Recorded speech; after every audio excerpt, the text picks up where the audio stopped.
Hello, everyone. Welcome, and thank you for joining us today. It's my sincere pleasure to welcome you all to today's event. I'm Alice Irene Whitaker, the Director of Communications here at Smart Prosperity Institute, and it's my pleasure to welcome you to Invest in Nature, a virtual fireside chat about nature-based solutions, conservation, finance, and biodiversity protection. Today's timely conversation will explore the report that we just published last month, Invest in Nature, Scaling Conservation Finance in Canada for a Nature-Smart Economy. I would like to begin by acknowledging the Indigenous peoples of all the lands that we are respectively on today. While we meet virtually, I would like to acknowledge the importance of the lands that we each call home.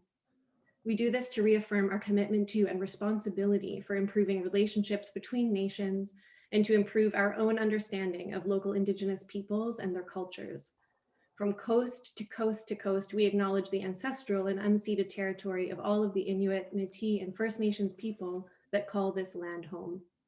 Please join me in a moment of reflection to acknowledge the harms and mistakes of the past and present, which have become all too clear again in the last few days and weeks, and to consider how we can each try to move forward in a spirit of reconciliation.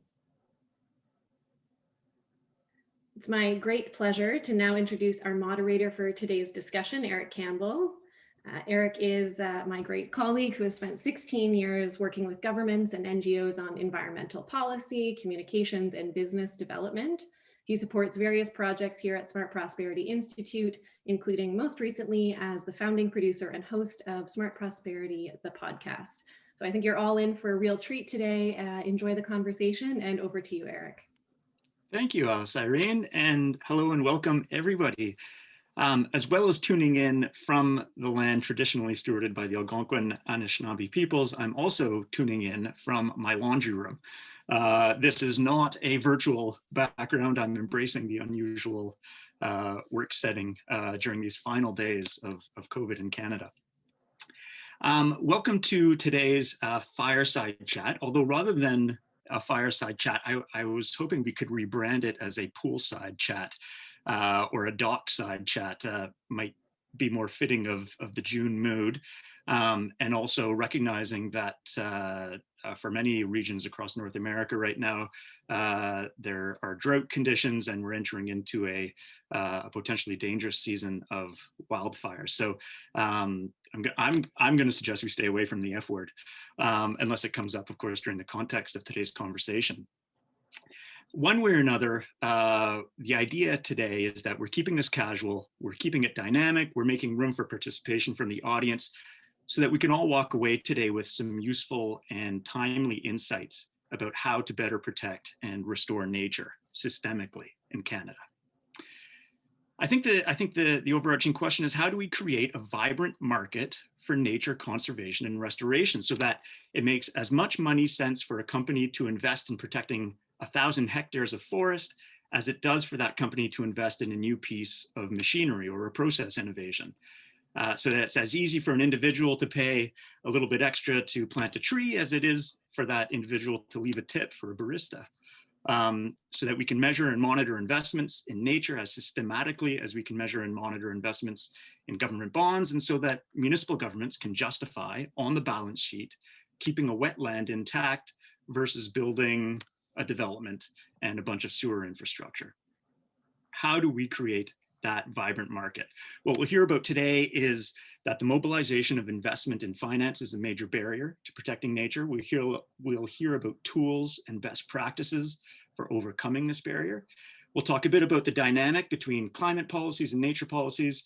I'm hoping that we're going to hear a lot about the emerging roles for resource companies, farmers, governments, philanthropists, banks, industrial emitters, and conservationists in overcoming the barriers and protecting more nature here in Canada. And lucky for all of us, I'm not going to be doing much of the talking. We're going to be looking to some of Smart Prosperity Institute's key experts in this area to do the talking today. Let me introduce them. First, Stuart Elgee is Smart Prosperity Institute's Executive Chair. He's also Professor of Law and Economics at the University of Ottawa and the Director of its Institute for the Environment. We're also featuring featuring Paige Olmsted. Paige is a senior research associate at Smart Prosperity Institute and SPI's conservation and the lead of SPI's conservation finance initiative. And finally, Scott McFatridge is a senior research associate at Smart Prosperity Institute and the research manager for SPI's agriculture program area. Thank you all for being part of today's conversation. And let's jump right into it. I want to give each of you the chance to set the scene, to say something interesting and insightful that's going to inspire some reflection, some conversation, and some audience engagement for today's session. On the subject of audience engagement, I just want to mention that we are leaving a big portion of today's session for Q&A. I want to invite people to direct their questions to the Q&A button, which is on the bottom right of your Zoom dashboard. As we're going, just feed your questions in. We'll process them and direct them to the panelists as efficiently as possible. And I also want to mention, as a matter of housekeeping, that today's session is being recorded, and that we're going to make this video recording available following the webinar today and later in the week. Okay, thanks. Finally, Paige, I'd like to start with you and give you an opportunity to open up. As an expert on nature and biodiversity policy, tell us what's on your mind these days. Great, thanks a lot, Eric. And happy to open it up. Nature, I think we're really excited that it's receiving a lot more attention lately. Canada has made some historic commitments, including protecting or announcing the intention to protect 30% of lands and waters by 2030. The recent federal budget had a range of financial commitments that were announced related to nature, including roughly $4 billion for conservation of lands and oceans, especially emphasizing the importance of investments in Indigenous protected and conserved areas. A lot of the focus, however, on nature-based solutions or talking about nature in general has been on the role of how they can help support the mitigation of climate change, which is absolutely essential, and I know we're going to talk about today. But also want to remind folks or talk about all of the other things that natural systems do. They underpin food security and global supply chains. A recent World Economic Forum report estimated about 50% of the global economy relies on natural systems in some way. We know that access to nature directly impacts physical and mental health, and Smart Prosperity has done some work supported by Health Canada along these lines recently. We also know that healthy ecosystems provide resilience to disease, to support climate adaptation when you think about floods and other types of impacts to communities. So when we're talking about nature and investing in nature, it's not only about wild places and rare species, but the role of nature is even, or can be even more important to people in urban or suburban areas when we think about flood regulation, water filtration, reducing the urban heat island effect, which has health impacts, can reduce energy use, and more. And while we're beginning to do a better job of seeing the value of nature and thinking of them as assets in certain contexts, when that can be helpful to incorporate into decision making, it's something that we're making moves on, but it's still quite slow. So despite this better understanding and beginning to integrate thinking about nature in different ways, with respect to investing in nature, we're still falling quite short in Canada and globally. UNEP, the United Nations Environment Program, has a recent report looking at some of these statistics and estimated that the annual investment needs to triple by 2030. And to put that into a bit of further context, the biodiversity finance gap, when we think about global commitments, is about the size of the GDP of Switzerland. So while Canada's commitments are a great sign, and this attention that's being provided to nature is significant, we still need to do a lot more. And there has been a lot of attention put on the private sector, not only to change practices that can reduce damage, the certain types of activities that can damage ecosystems, but also directly investing in restoring and protecting nature. And Smart Prosperity's recent report, which Alice Irene alluded to, points to a number of financial instruments that can help leverage private sector participation. And when you think about our natural resource base in Canada, we really should be a global leader in how to think about and manage a natural resource-based economy and all the kind of market that Eric was alluding to. But we still face a number of regulatory and other barriers that prevent us from doing more, and that currently are hindering more investment from the private sector actors, many of whom are quite interested in the space. And I guess just as a final note, I'd like to add that when we talk about private sector investment, we're not talking about commodifying nature, but really about thinking about the tools that are currently at our disposal and creating new ones that can help demonstrate risks as well as opportunities that are presented by investing in nature, because it's investing in resilience to economies and communities. And that's what we sort of want to drive home in the overall work that Smart Prosperity is doing in this space. Thanks. Paige, as you point out, there's a lot of Canada. We've got, I think many of us are familiar with the statistics, the longest coastline in the world, a quarter of all the Boreal forest. What does that mean about the level of investment that's needed in Canada? And maybe you can, because it's something we're going to be talking about today, this linkage between financing and protecting nature. How much do we need in order to effectively protect Canada? And can you give us a bit of a rough impression early on of how Canada is doing in that space right now? Yeah, and these are all rough estimates, but I think having the right order of magnitude gives us a bit of an idea. One report that the Nature Conservancy of Canada was involved in with Raleigh Assets estimated that Canada's annual gap is $15 billion a year. And that was sort of based on global numbers. And so, when we talk about and the global gap currently is several, like on the order of hundreds of billions of dollars a year. A recent report that the Nature Conservancy globally released suggested about 750 billion a year. So Canada, because of our land base, in some ways it's less expensive to protect intact ecosystems. So we'll talk about that more. And so part of it is a question of when we do the protection and how. And also there's the initial costs associated with protecting areas and then the ongoing maintenance, which can also be sometimes harder to raise. And then also, as we're going to continue to talk about, the cost of an urban tree as compared to conserving a tree somewhere else is dramatically different. But sometimes when you think about the services that tree is delivering, it's worth that extra expense because of the air, water, and all those other kind of health and types of economic contributions that it makes. So it's a long way of saying, it's on the order of billions, and the commitments from the federal government are a tremendous start, but it's, do we need to triple that? Do we need to quadruple that? It's going to be something along those lines. Okay, thanks, Paige. Yes, and I do hope we'll, as you said, nature is not just wild spaces, and there's different opportunities for conservation and restoration, and different needs for each of those kinds of conservation and restoration. So we'll come back to that later in the conversation. But first, Stuart, I want to give you a chance to speak to, it's hard to talk about nature these days without talking about climate change, and vice versa. You've been deeply involved in policy conversations on both. What are some of your opening thoughts about the nexus of these two priorities for Canada? Thanks, Eric, for inviting me to your laundry side chat.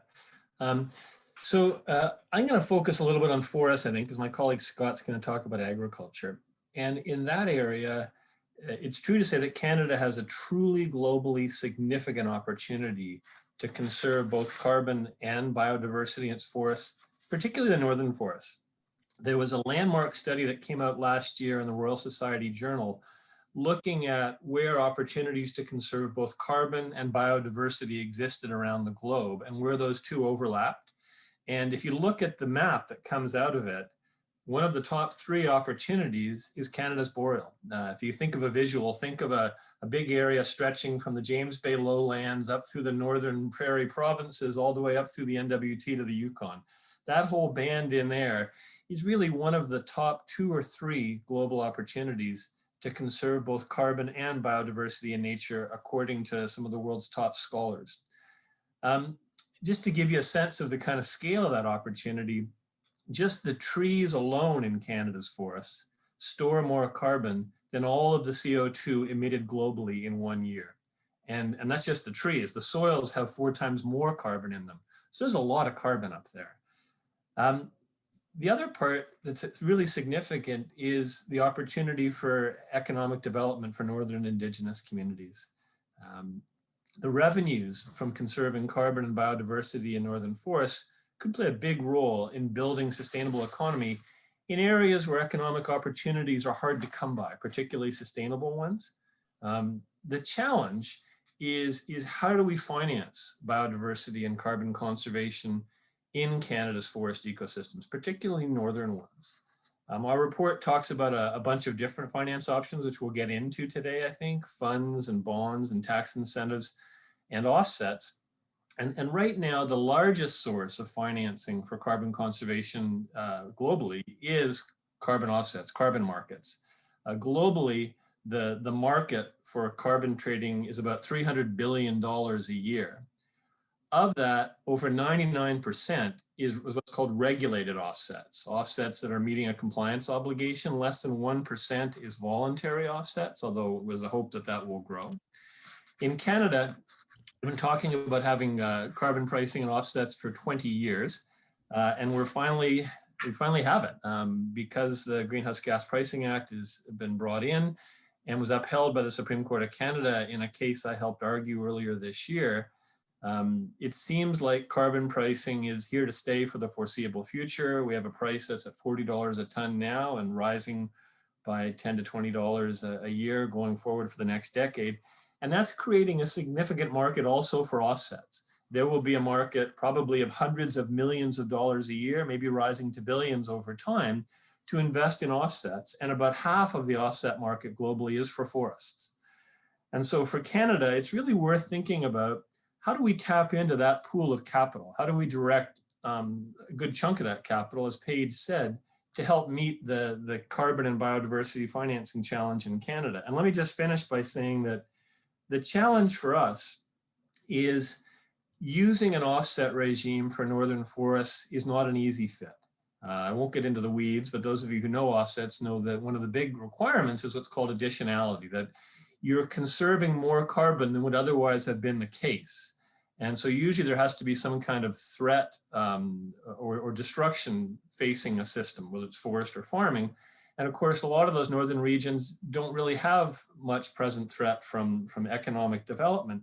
But the challenge is, if you look at the arc of civilization and Canadian development moves towards these frontiers. I live in Ottawa, which was the northern frontier of forestry 150 years ago in Canada, and now it's way up north of Thunder Bay. So over time, there are growing threats to these northern regions. And if we don't create financing mechanisms to conserve them now while it's relatively inexpensive, it's almost inevitable there will be growing threats. So how can we use offset systems in a credible but creative way to begin getting at these areas, whether that means putting a new pledge into a global agreement about conserving existing stores, combining payment for ecosystem services with offsets, looking at offsets for fire management, or even looking at long-term future threats and discounting the degree of offsets to try and create financing mechanisms for the North.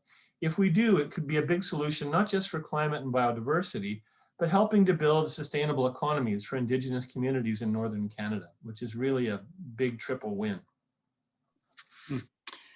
Thanks, Stuart. We're talking about climate and biodiversity. Obviously, there's a lot of complementarity between these policies, and obviously, a carbon market can be a very helpful tool for advancing conservation goals. Can you talk a little bit about kind of the interplay between, climate on one hand, nature and biodiversity on the other? Obviously, there's a symbiosis there. Is there ever a tension that emerges there, or do these agendas really mutually reinforce one another? Well, it depends on the practice in the area. There certainly is some tension in that there are some types of land-based carbon conservation measures that aren't good for biodiversity. Think about, for example, planting intensive tree plantations of non-Indigenous tree species, using a lot of chemicals or pesticides to try to generate increased tree growth. So there are things we can do. Those aren't really issues in Canada. When you look around the world, the big issue tends to be avoiding deforestation, particularly in tropical areas. But that's not a big part of Canadian. The big part in Canada is we've got these large, relatively intact areas of forest that through conservation and better management can retain the carbon stores that are there already. And that is almost unambiguously a win-win, both for climate and for biodiversity. The other risk though, is that obviously, we want to keep fossil fuels as much as we can in the ground. Allowing fossil fuels to come up, and it's what's called trading fossil carbon for biological carbon, is a big issue. Would you rather store carbon in a tree that can burn or be cut, or have it stored underground? You'd rather have it stored underground. But the truth is we need both, right? If you look at meeting Paris targets in 2030 or a net zero economy in the future, we're going to have to do everything we can to reduce fossil-based carbon emissions and store as much carbon as we can in natural systems. So as long as we do it credibly, as long as we're really credible about storing carbon in natural systems and not giving kind of false credits where they aren't deserved, the two don't have to be in conflict. You just have to do it the right way. Okay, thanks. Themes and topics that we'll return to later on, I'm sure, offsets being such an area of growing attention and policy focus right now. But first, I want to throw it over to Scott. Scott, for a long time, agriculture has operated a little bit under the radar in both nature and climate conversations. That's not the case anymore. How is agriculture now getting in on the action? Thanks. So basically, I'm going to sort of paradoxically start with carbon and then move on to nature. But the way I see it, there's essentially three major ways that we're currently crowding or are poised to crowd in private capital or finance more generally into conservation on agricultural landscapes and working landscapes. One of them being government and philanthropic capital expenditures. Second, regulatory drivers for new types of credits and environmental markets. And then third, shifting consumer demand. I think we're starting to see all three of these play out in different ways. So with regards to the first, I'd say there's an enormous sea change in terms of the expectations from the agricultural sector. There's increasing expectations for it to contribute to Canada's climate change commitments and its net zero ambitions. And if done right, I think this has enormous potential to generate co-benefits for both biodiversity and ecosystem services for conservation and enhancement on farmland. The emissions from the sector have been mostly flat for quite some time, quite stable. They're projected to be stable until about 2030. We under business as usual, that is to say, obviously want to see that curve bend and to see the emissions to start going down. And I think we're really starting to lay down the policy architecture to do so. You have the commitments in the budget for $200 million for agricultural climate solutions. You're also seeing more through the 2 billion trees program. So we're starting to see significant expenditures on the public side. But then we're also seeing agriculture. Sorry, can folks hear me okay? Yeah, we can hear you just fine, Scott. Okay, sorry about that. Everyone froze. Anyways, and then we're also seeing, as Stuart had mentioned, agriculture and other sectors emerging as offset providers. So opportunities for regulatory compliance for heavy industry and things like that where appropriate. And like I said, I think this, if designed properly, has a lot of ancillary benefits for nature conservation. But then moving to the heart of the matter, I also think that farmland and other working landscapes really have the potential to punch above their weight in terms of their biodiversity conservation potential. Farmland provides habitat for about 50% of species at risk in Canada. While the wildlife habitat status of farmland has been declining in the last decade, I still think there's enormous potential to turn the corner on that. And I think it's for that reason why you see agriculture considered under one of the priority sectors for the Canadian Wildlife Service's pan-Canadian approach to transforming species at risk conservation in Canada. And even more generally, when thinking to the 2030, 30 by 2030 targets, while it's true that the acreage of private land compared to some of these large contiguous protected areas is small, I still think there's enormous potential for synergies between the two targets, and that we'd be remiss if we didn't have them both in mind simultaneously, because Southern Canada has some of the most biodiversity rich landscapes, but it's also some of the most intensively managed landscapes. So it does lead to a trickier challenge because it's also more expensive to secure that land, right? But I think that's exactly why we want to be seeing innovative financial approaches to help deal with some of them at least. There's always going to be a role for government and philanthropy as well, obviously. And then lastly, it's not just governments that are taking action on this. We're also seeing enormous, very ambitious corporate sustainability pledges, both in terms of net zero, biodiversity pledges, and in terms of sustainable agriculture. So, just to provide a couple of examples of this, right? We've got Danone committing to carbon neutrality by 2050, Maple Leafs being the first major food company in Canada and arguably in the world to be going carbon neutral. And we've also seen pledges from groups such as the Business and Biodiversity Coalition, which has major agri-food and food service companies such as Loblaw, McCain, Nestle, PepsiCo, Unilever, Danone, and Walmart. And then lastly, even more recently, we're seeing other sustainability pledges, such as the one from A&W and Cargill in their partnership with Alice. So, I see there's enormous potential from multiple angles. I think the real question is figuring out which types of financing tools are appropriate for solving which problems, and then, seeing what are the best policies and policy packages to get us there. But I think there's a lot of potential from different angles. And I will say, just to conclude, that we're exploring a lot of these themes in our upcoming program line on clean growth in agriculture and agri-food, not necessarily through a finance lens, but through a lot of related policy areas. So I'd encourage everybody to keep an eye out for that in the coming months as it launches. Thanks, Scott. I just want to pick up on one important distinction that you made around working landscapes. As Paige noted earlier, nature is not just wild spaces. In fact, there's nature to conserve in cities, there's nature to conserve in working landscapes across Canada, whether they're agricultural or forestry. Is there anything kind of general at this stage that you could say about the opportunities and challenges that are maybe unique to protecting nature on working landscapes versus, traditional conservation in wild spaces? Definitely. I'm sure Stuart or Paige would also have some stuff they'd like to add, but I'll be happy to take the first crack.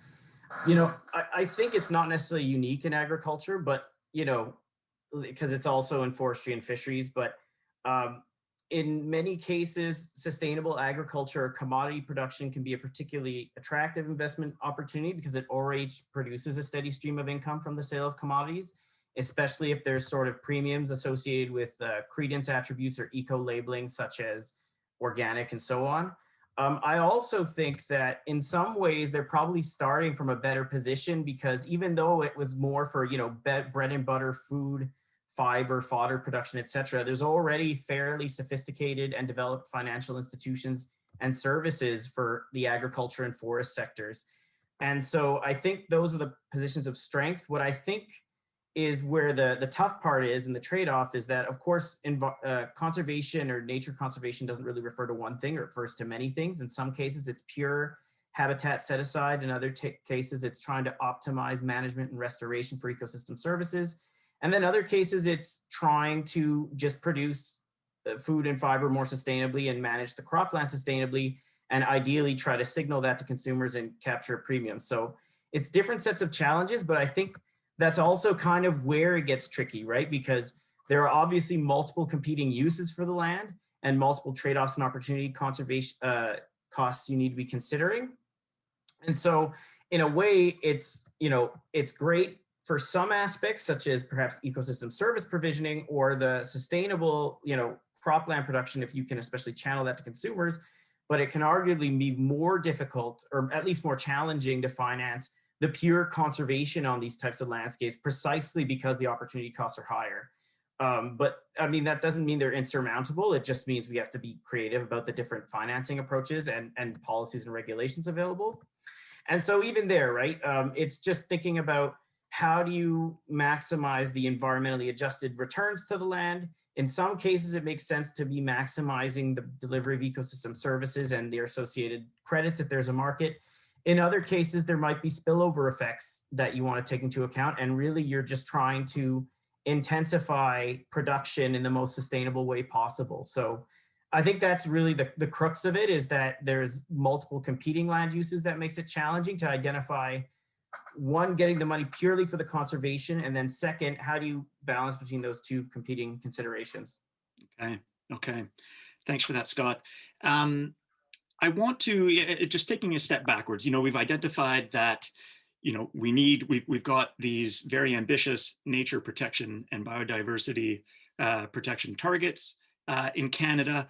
And a key gap in order to meet those targets is the availability of finance. And Stuart, you jumped into offsets, which is one tool that we'll explore in a little bit more detail, I'm sure. But I want to give each of you the opportunity to point to a best case example, whether it's Canadian or not, where we're getting it right, or a tool or a strategy that's being employed that could work if brought up to scale for mobilizing finance and investment to protect more nature. Paige, could I start with you? Is it fair to throw it over to you first? Sure. I'll give an example that may be familiar to folks since it relates to one of Canada's newest national parks. But the Thai-Dene-Nene National Park is an Indigenous protected and conserved area that was created just in the last couple of years. And there's the initial investment to create the park, and an innovation that took place there is a trust fund that was half government investment, half NGO philanthropy, other types of contributions, that with this $30 million fund, there's a sustained operational revenue that's generated for operational purposes, including Indigenous guardians.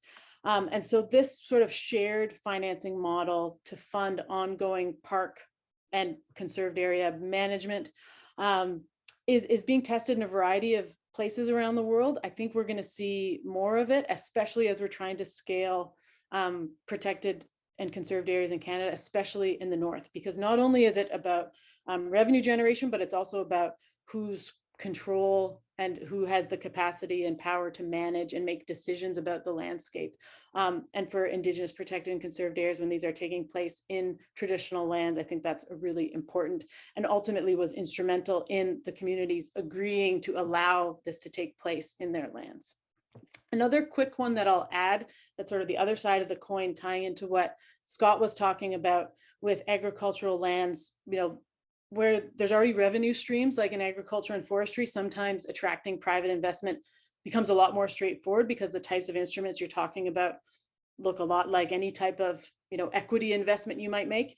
And the European Investment Bank has a nature finance facility that is basically sort of an equity or debt fund that allows businesses that are generating some type of benefit to biodiversity to access startup funds, and ultimately support businesses, but that also deliver returns for nature. And so that's a creative model that I think has potential in Canada. Super, thanks, Paige. Yeah, those are two interesting models, particularly Thai-Dene-Nene, which is Canada's latest national park, and obviously featured a lot of Indigenous leadership, which might be a topic that we want to return to. Stuart, over to you. What's a best case example out there that you could point to? Unmute. Well, I'd start by saying I think that the potential for conserving nature and conserving carbon in forests has really been largely untapped globally. So the examples are fewer than I wish. I would say if you look globally, there are many examples of investing in forest conservation, forest protection. They tend to be in tropical countries where it's called REDD+ is the global word for it, where you're actually conserving carbon in forests as well as biodiversity and providing benefits to local communities. It can be a mixture of restoration and protection. But again, those are focused largely around avoided deforestation and restoration, which are less applicable here in Canada. If I looked in Canada, I'd say the best example I know of is BC and the coastal First Nations. So BC was the first, and I think still the only province in Canada that has allowed First Nations, Indigenous communities to co-own the carbon benefits from forest management and conservation. And that really is one of the keys to unlocking this opportunity, is that not only, if you're going to sell a carbon credit for restoring forest or conserving forest, in almost all cases, there's a First Nation community that either lives there, has it in its traditional territory, or often is a co-owner of the forest management rights, the logging rights for the area. So many First Nations are in this weird position where they have an economic interest and a social interest in the forest. The only way they can generate revenue is by cutting the tree down. even if that forest may have equal or greater value in carbon or biodiversity. And that's usually the case. Usually the carbon and biodiversity benefits are bigger than the timber benefits, but there's only a market for the timber. So BC, by allowing First Nations to basically have 50% of the sale revenue from any carbon offset exchanges in the coastal First Nations region, has really unlocked this opportunity for Indigenous sustainable development and conservation up there. We need to take that model and ripple it across Canada, and not just for carbon, but for other ecosystem services like biodiversity, so that you can stack those two on top of each other and essentially have a market that pays for the real value. I mean, things like carbon storage, water protection, biodiversity really matter to us. We just don't have markets for them. There's a market for buying timber, the market for buying minerals, but there's not a market for buying carbon sequestration or water protection or biodiversity. These generate those markets, got to share them with First Nations. Okay, thanks, Stuart. Yeah, how do we create that vibrant market? And it sounds like offsets is an important way of achieving that. A number of questions popping up in the Q&A around offsets, which I think we'll come back to. But first, Scott, I want to give you an opportunity. You spoke to some of those tools and strategies in your opening remarks that could help unleash more protection in the agricultural sector. Is there anything specifically you want to point to just now? Yeah, definitely. I'll try to keep it short and sweet. I'll provide one example from Canada and then one internationally. I think that Ducks Unlimited, Canada's revolving conservation fund, is a very interesting model that could potentially be replicated elsewhere. So under this model, they basically have a fund. They acquire agricultural land that is known to have grasslands or wetlands. They restore the grasslands or wetlands where necessary. They secure the property with an easement, and then they resell it in the real estate market once, no drainage or no break type of easement. And I think that has enormous potential because it solves several problems simultaneously. In some cases, landowners are very reluctant to sign permanent conservation easements because it basically ties the land and can depress the property value in some cases. So one, it helps, we know there's demand for these ecosystem services and these intact habitats. It's hard to get them supplied permanently through an easement, so it helps address that problem. But then also the market for the real estate market can help facilitate price discovery, make sure we're getting the right price for the easements. And then potentially in some cases, you can recoup the money under the right conditions, right? If you purchase the property, restore it, and the property value appreciates, depending on how fast that is relative to the easement, you might make your money back or even make more money. So while I'm not necessarily saying that this is an approach to get, a market rate of return or anything like that, I do think it's an extremely sophisticated and innovative way to use principles of finance and economics to help solve conservation problems, especially in cases where it is these harder to protect or more costly to protect assets. So that would be the first one. The other example would be from abroad. And basically, there's a lot of interesting initiatives now to stack ecosystem services and sell them on the market. So you have in the US, the Soil and Water Outcomes Fund by Qualified Ventures. In the UK, you have N-Trade, which is a sort of environmental service online trading platform.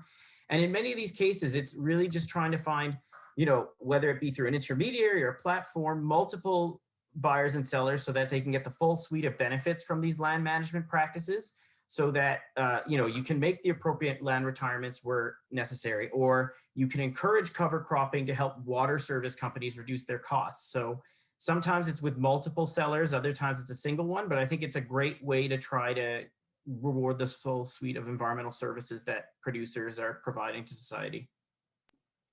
Thanks, Scott. And I think you're addressing some of the questions in the Q&A. Again, how do we get out of forests and recognizing other ecosystem services, whether provided by grasslands or even closer to cities, and how can some of these models apply on these different landscapes? Before the Q&A just gets completely overloaded about questions about offsets, let's spend a bit of time talking about offsets. There's been a voluntary offset market in Canada, around the world for ages. There's an emerging regulated offset market. Stuart, maybe starting with you, how do you see this market growing and enabling more nature protection, both in traditional wild spaces and in those some of those untraditional working landscapes?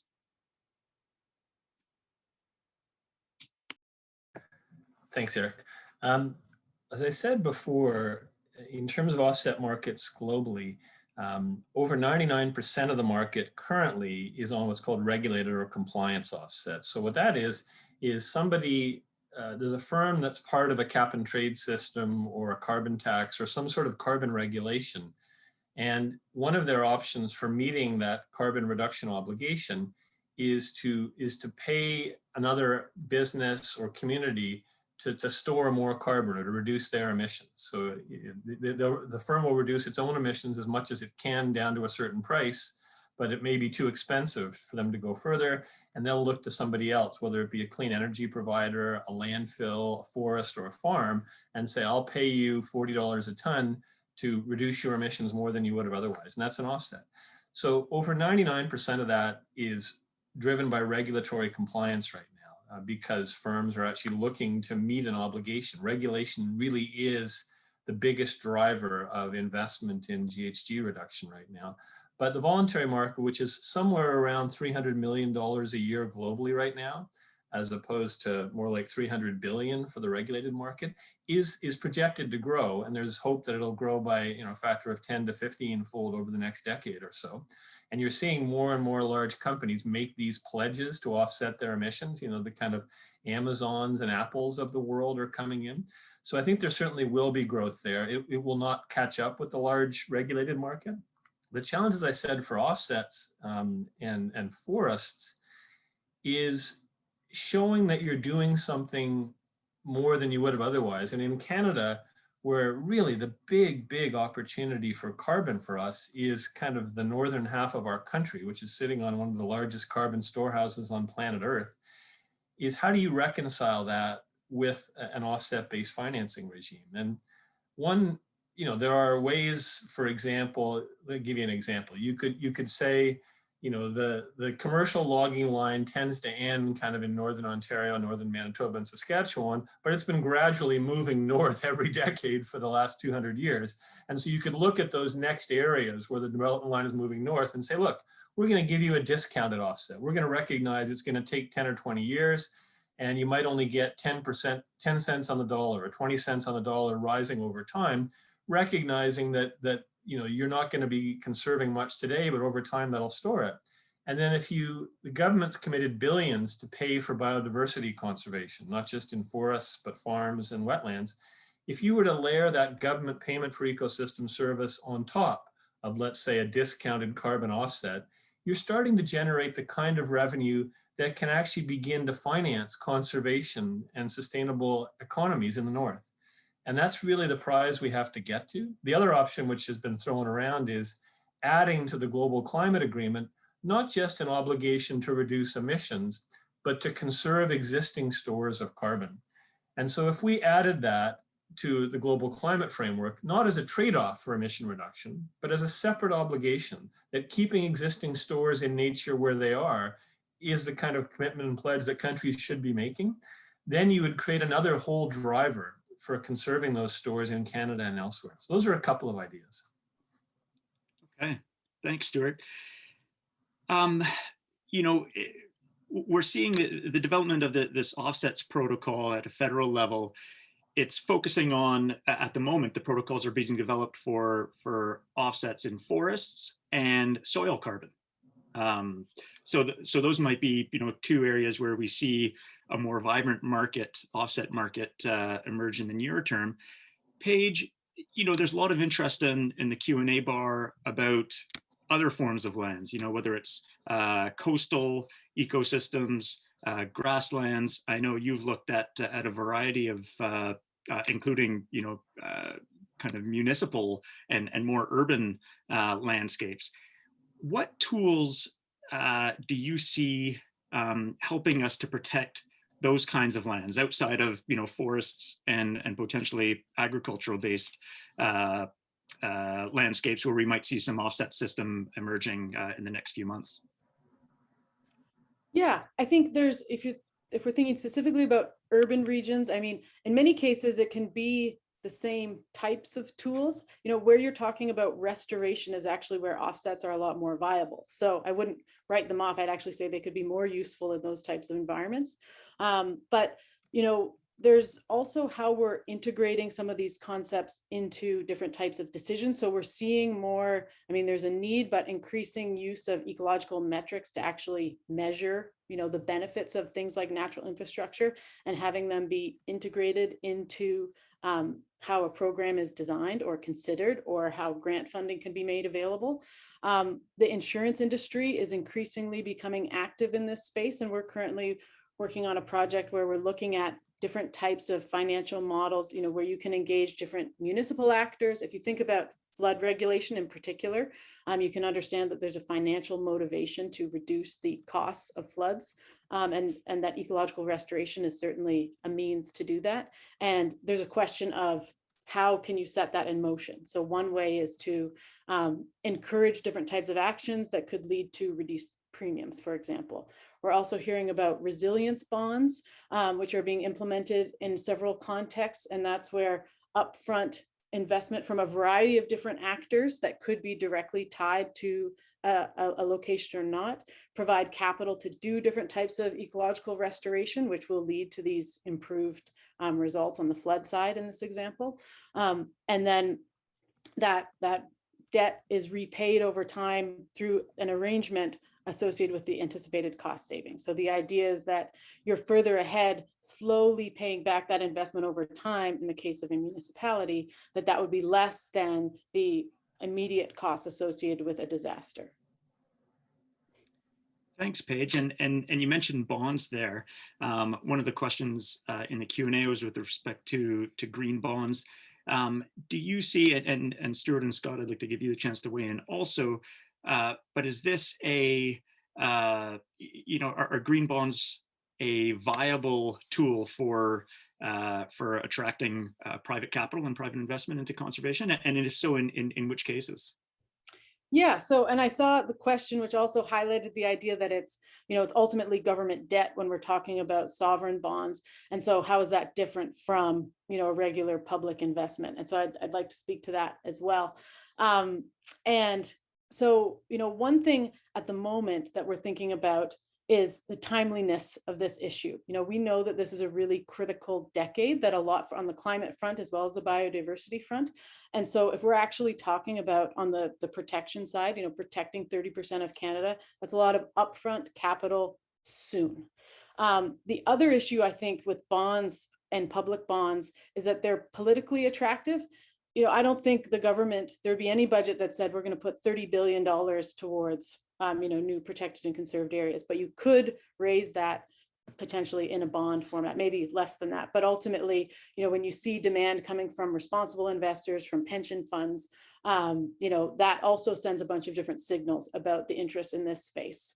The other thing that I think is interesting about bonds in particular is that the real challenge with ecosystems is capturing all of these private or public benefits that they generate. So when we talk about all the air and water and health considerations, that, you know, those flow to a range of different beneficiaries and ultimately are public goods. So if the government can think about how, you know, ultimately it can serve as a cost savings, this, you know, payback over time slowly with a debt instrument, in the same way that they think about investments in, you know, issuing a bond for bridge or other types of infrastructure, that, you know, in the long run, it's a smart move economically for them. And allows some of that risk to be taken up front by actors outside of government. And sorry, that was the second part. The first part, I think, is that there are a variety of settings that green bonds can apply. I think it's easier to make the economic case in the restoration context, but it's certainly possible and being explored when we look at conservation as well. Okay. Okay. Paige, your point that, you know, in order to reach Canada's targets, a lot of capital is needed soon, is well taken. And so it sounds like a all of the above approach rather than a, you know, specific instruments approach. Stuart, do you want to add anything to that? Paige got the main points. I guess I'd say the other thing about green bonds is sometimes you can attract capital at a little bit less than commercial market rates because you've got people with a philanthropic or an altruistic motivation that'll take a little bit of a discount to achieve a public good. Government-backed bonds can bring private investors in and get them used to this idea of investing and maybe then lead them to developing their own bonds. We're seeing Canada's major banks, starting to put out green bonds of their own. And so it can kind of get them used to it. And I think as Paige said, we think of a bond as essentially financing someone that provides a long-term return on investment. When it comes to ecological return on investment, because these are public goods, it's easier for government to be the one that captures that public investment, just like an investment, say, in the healthcare system or infrastructure that can't actually provide a private profit as easily for a private investor. Government represents our collective interest, and our collective interest in clean air, healthy soils, fresh water does have a real value. You could monetize the benefits of that to Canadian society. And so government is the right place often to be the one investing in those long-term public returns and pulling private capital in to help do it. Okay. One more, touch point on offsets, because in the Q&A there's a number of comments, about the quality of carbon offsets, their permanence, their measurability, some of these issues that come up again every time you talk about both voluntary and compliance-based offsets. Are we at the same time, it sounds like offsets is just this fantastic tool for creating a market for kind of channeling private capital towards biodiversity and carbon storage.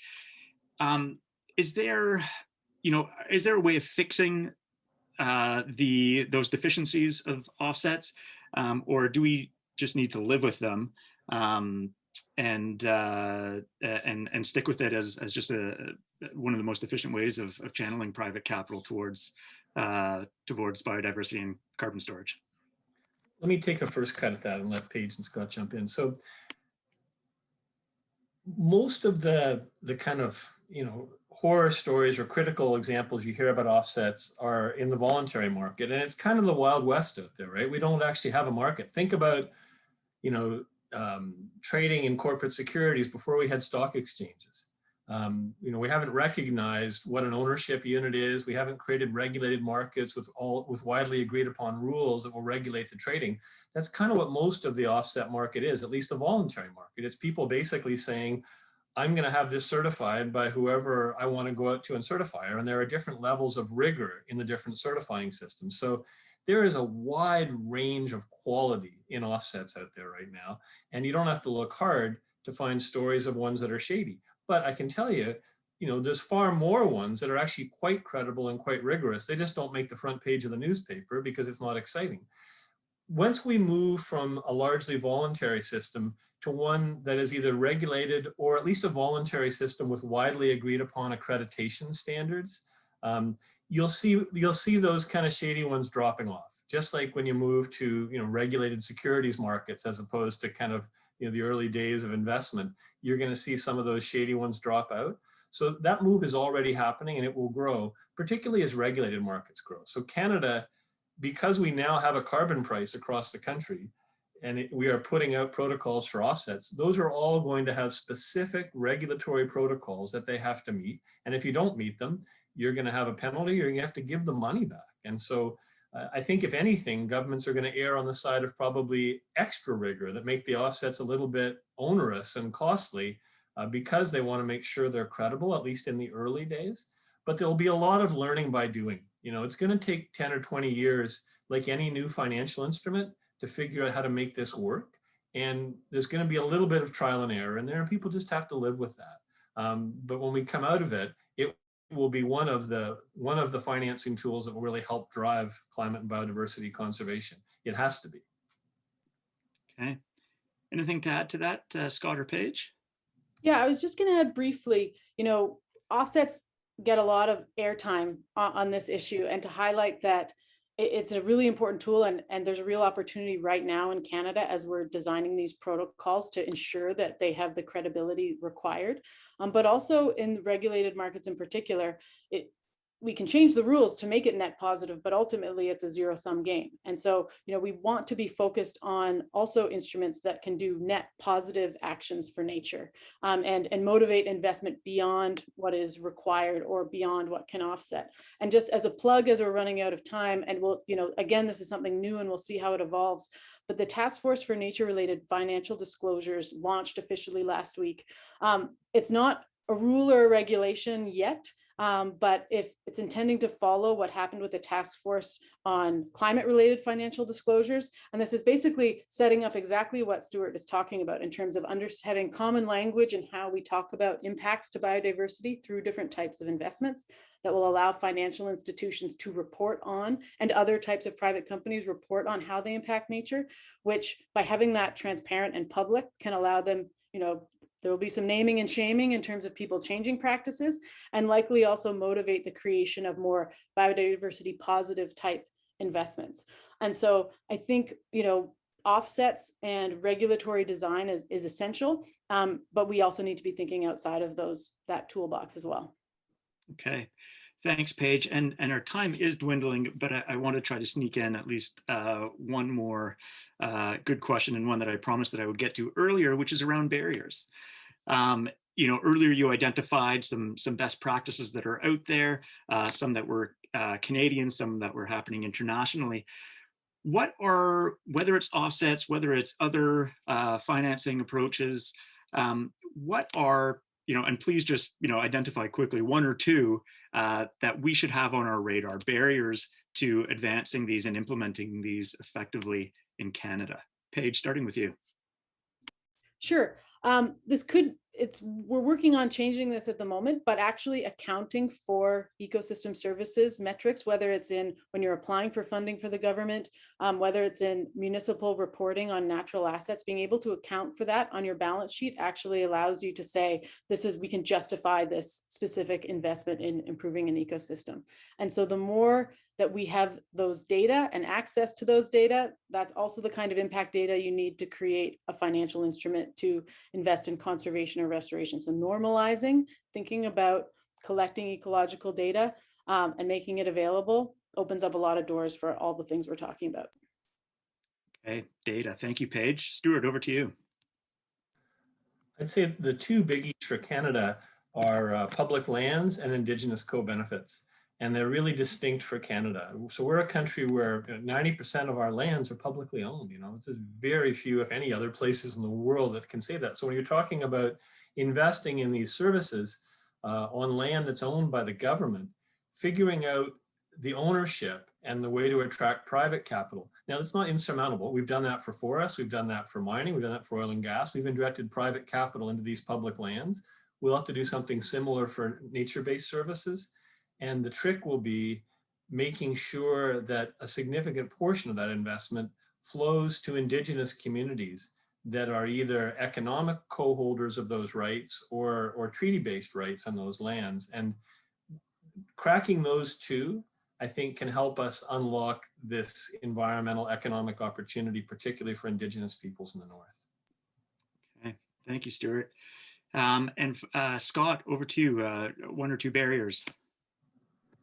Yeah, I'll speak to ag specifically on this one, but I think a big one is, reducing transaction costs and burdens for farmers. Farmers are often very busy people, right? And so to the extent that you can design these programs or trading platforms or financial instruments where it's easy for the farmer to participate and to be able to foresee a revenue stream happening.